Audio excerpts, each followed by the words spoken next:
What's up mga ka-station? My name is Jonah and welcome to J. Louis Station.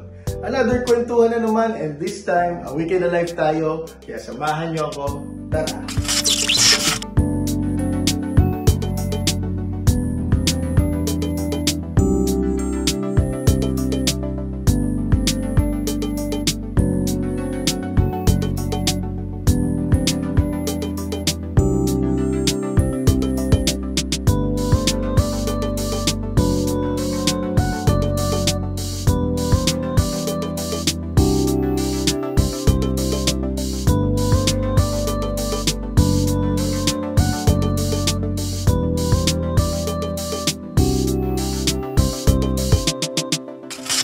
So mga ka-station, Monday ngayon, unang araw ng A Week in a Life sa ating vlog.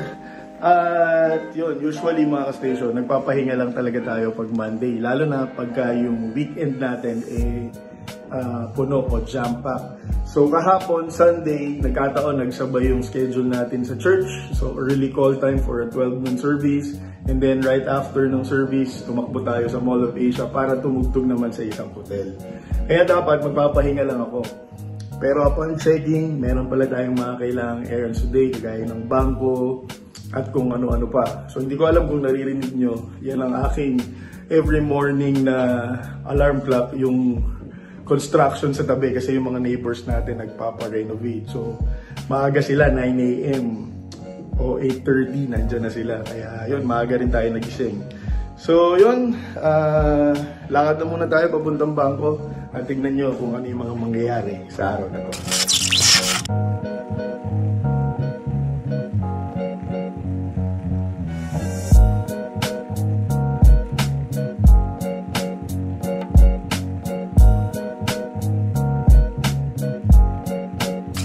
Tapos na tayo sa bank errands. So papunta naman tayo sa isa.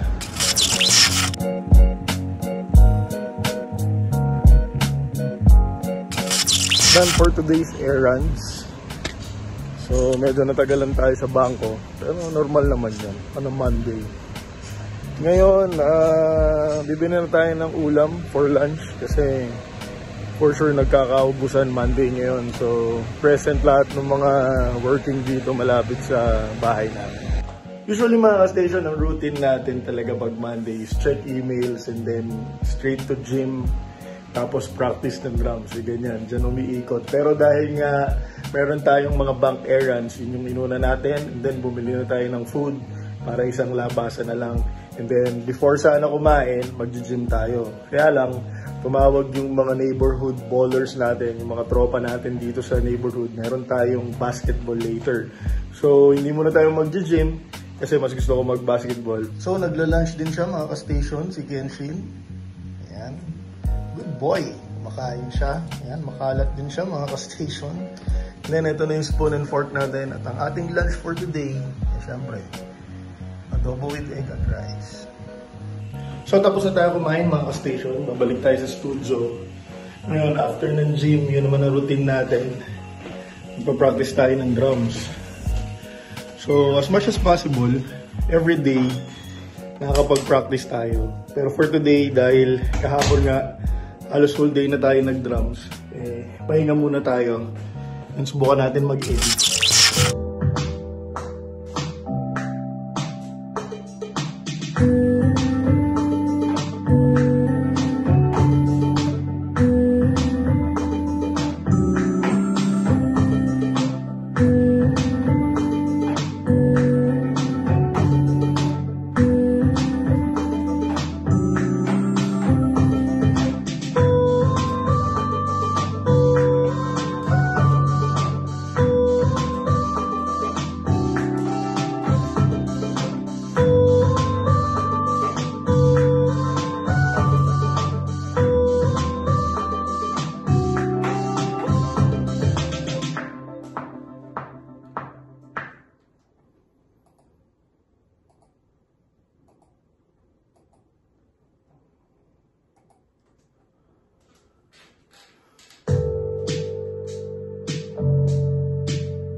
So, Tuesday morning, at syempre, ang aking music everyday, ang construction. Yan. Okay, nire-renovate kasi yung mga neighbors natin. And hindi na ako nakapag-film ng basketball last night kasi nga nag-enjoy na kami. So, hindi ko alam kung ano yung mga footage before this one. And hindi nyo nakita kahapon si Via. Ito siya. Yan. May taping kasi siya ng Batang Quiapo kahapon kaya maaga siya umalis. So ngayon, ang activity natin ay may pupuntang mga students from UP para interviewin kami about, ano nga yun, baby? Blended family. Yan, blended family. And then, magpa-practice tayo ng drums kasi dahil ginagawa natin yung A Weekend Alive, talagang blines naman tayo ng mga activities sa weekend. So magpa-practice tayo ng drums kasi tinawagan tayo ng MSO para tumugtog sa kanila. Tapos after, pupuntahan ko yung dalawa kong kuya when it comes to journey in life. So kayo galing Pasig? Opo. May ano po kami. Dahil ito dito, nag-observe po kami mga bata. Kaya full chicken.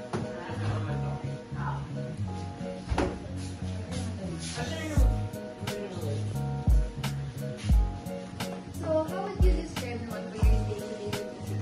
Like, may naiwan po dito? Like, or... Dahil parang lahat kami artists, prodigies, talagang very unconventional yung setup, no? Late na natapos yung interview, so hindi na ako nakapag-practice mag-drums. At umalis na tayo going to Arton Strip kasi may mga imimit tayong na.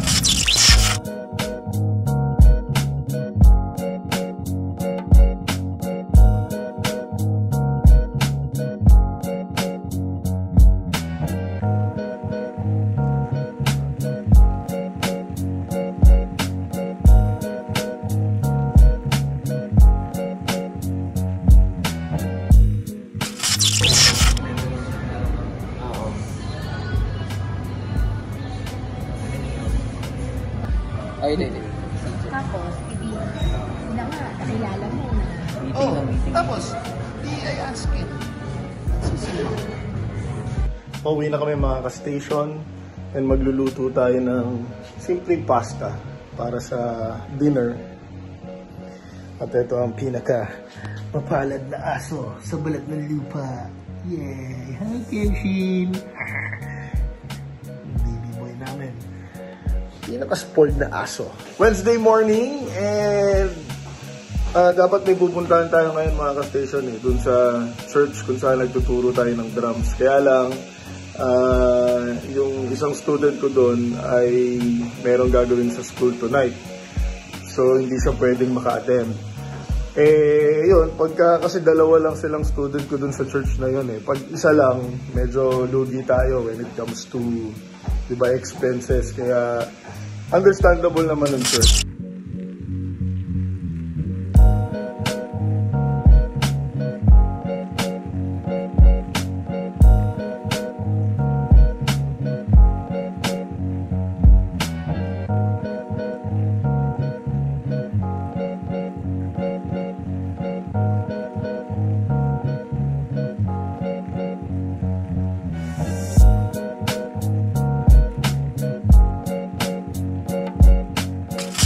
So mga station, pagkatapos nating ipasyal si Kenshin, marami nangyari. Nag-meeting tayo ni Via sa mga next steps natin sa mga susunod na araw.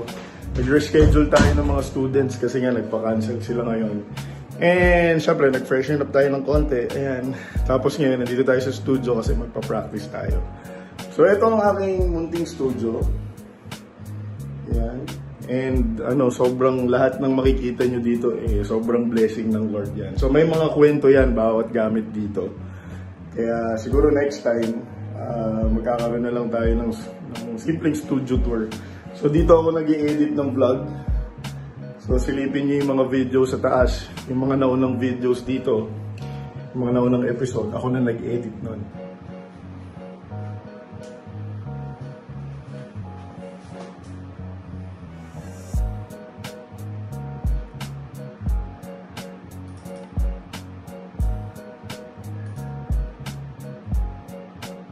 Lalabas lang tayo saglit mga ka-station kasi meron tayong biglaang errands.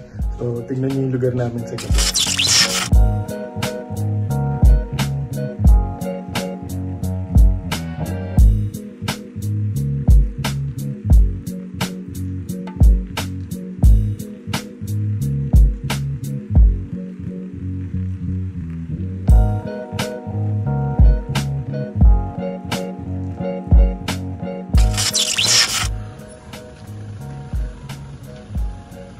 Ticket. Galing. Ano no? Galing. Nakuha mo na? Ticket. Yeah. Ay. Tapos punta ako ng ano? Mauna ka. Punta ako ng... Punta ako ng ano?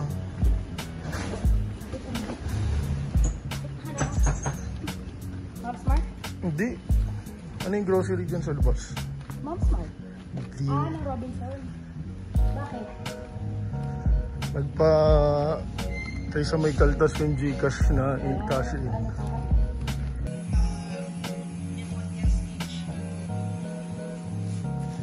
Come on, finish, let's go. Come on.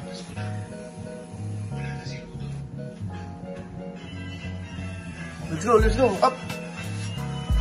Ay, sus. So mga ka-station, another day. At hindi ko maalala kung nasabi ko sa inyo kagabi after ng errands ko na mag-gym tayo, di ba? So, sa kasamaang palad, di tayo naka-gym dahil meron tayong hinarap na challenges. So, ganoon talaga, pero mahal tayo ng Lord, mahal tayo ng family natin, okay kaming mag-asawa, kaya na-survive namin today. So, ngayon, naglalakad ako kasi bibili ako ng ulam, and then i-squeeze natin yung pag-gym sa schedule natin. Kasi kailangan natin mag-prep kasi bukas MSO rehearsal na and then Saturday performance.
Yung maganda sa lugar namin, meron ng maliit na grocery store. Kaya kung tinatamad kang lumakad dun sa may Capitol, pwede na dito.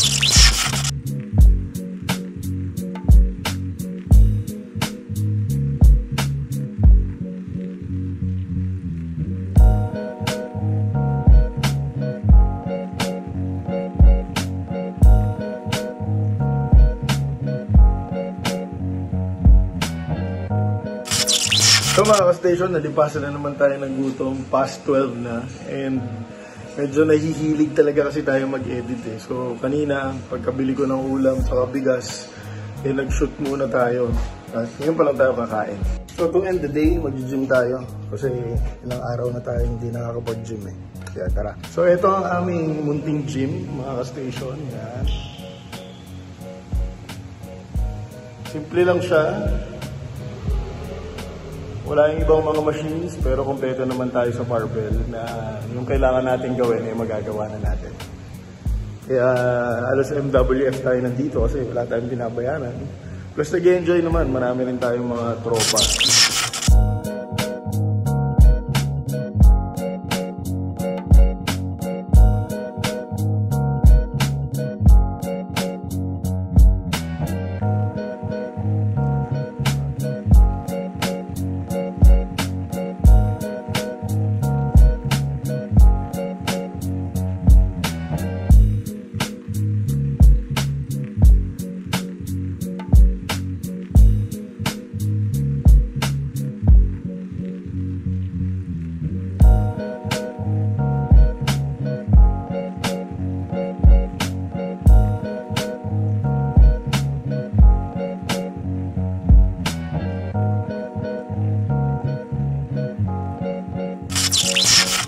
Tapos na tayo mag-gym mga ka-station. So, patayin lang natin tong ilaw saka yung electric fan.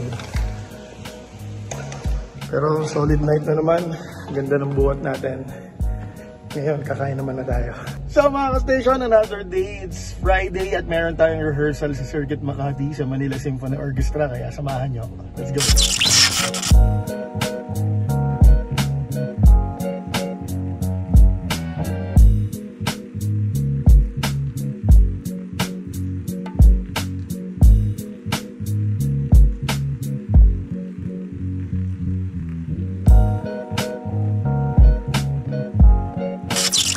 So nakarating na tayo dito sa Circuit Makati.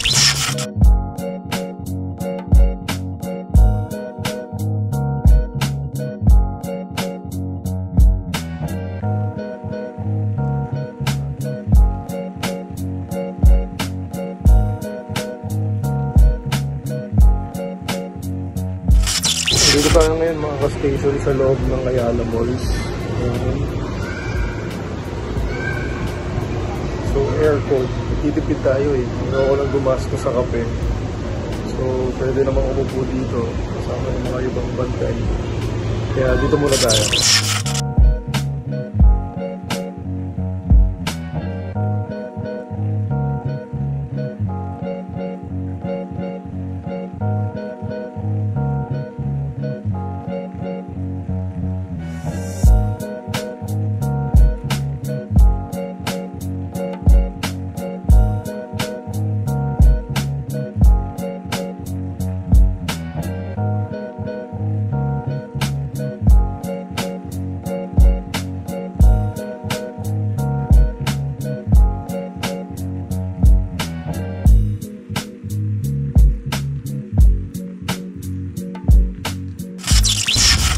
So mga station, pauwi na tayo. Nagda-drive tayo pauwi. Nasa bandang San Juan area na tayo.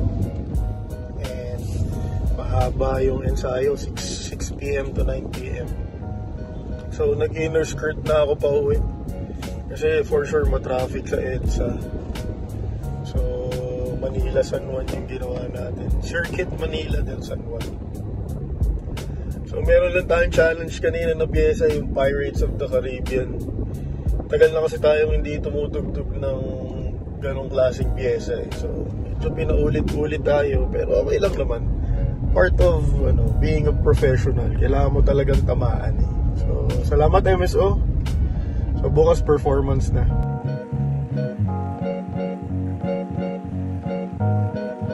So mga ka-station, another day. So hindi na tayo nakapag-video kaninang umaga kasi nga nagpahinga tayo kasi may performance tayo. So nandito na tayo sa GSIS kasama ang MSO. Mga ka-station, meron ako nakita dito. Hey! J-Ruiz Station. Kung naalala niyo yung vlog ko sa Disney. Nandito na ako sa Pinas ngayon. Meron kami yung project. Hintayin nyo lang. Okay, Jeprox. November 20. Kasi to lalabas. A week from now. A week from now? Kasi may episode akong lumabas na, tapos may isa ako ipopost. I-edit ko to next week. November 20 guys, GSIS Theater, the music of Mike Hanopolo. Dito ako nag-release. Yun.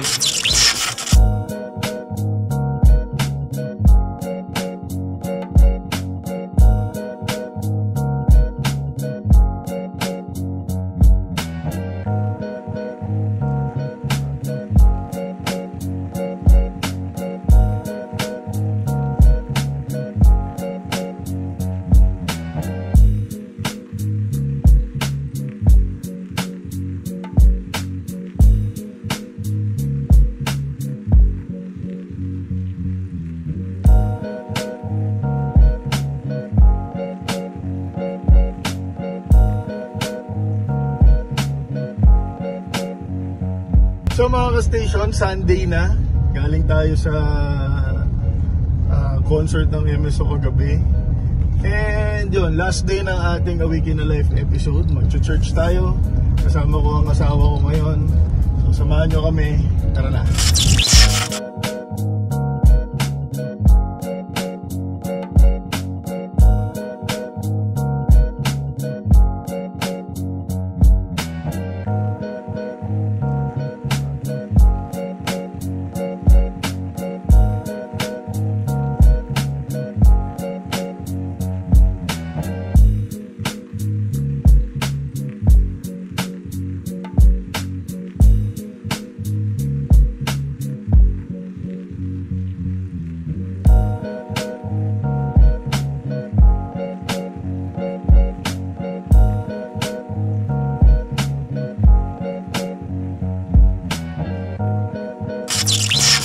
ka-station, nasa bahay na tayo. So, yun naman ang usual Sundays namin.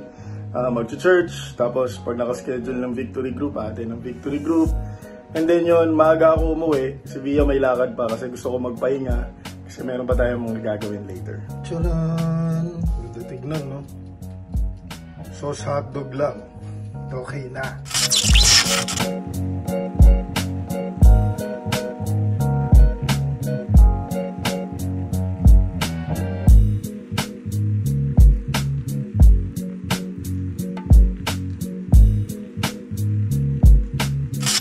So mga ka-station, to end our Sunday, nandito tayo sa studio ko para magturo ng drums online. So mga 10 PM na ng gabi sa atin. At yung student kasi natin nasa US, sa New York. So mga 10 AM sa kanila most probably. So i-try ko ipasilip sa inyo, pero syempre, diba, sa privacy ng bata, na natin kung maipipihit ko yung camera sa gilid. Ayan siya. Okay. At kung umabot kayo dito mga ka-station, maraming salamat kasi sinamahan niyo ako sa isang linggong kwentuhan na ito. At kung nagustuhan niyo yung ginagawa natin, please po mag-subscribe na kayo sa channel natin. At kung hindi naman too much, mag-invite kayo ng family, friends, buong barangay, invite natin sila sa channel natin para mas marami tayong kakwentuhan. Meron din akong mga ibang social media accounts like FB page, TikTok, mga music contents natin nandun, J. Ruiz Station siya. At yung IG ko naman, mag-follow din kayo, Ruiz Jonah. Again mga ka-station, maraming salamat sa pagsama. Ingat kayo. I'll see you soon. Bye!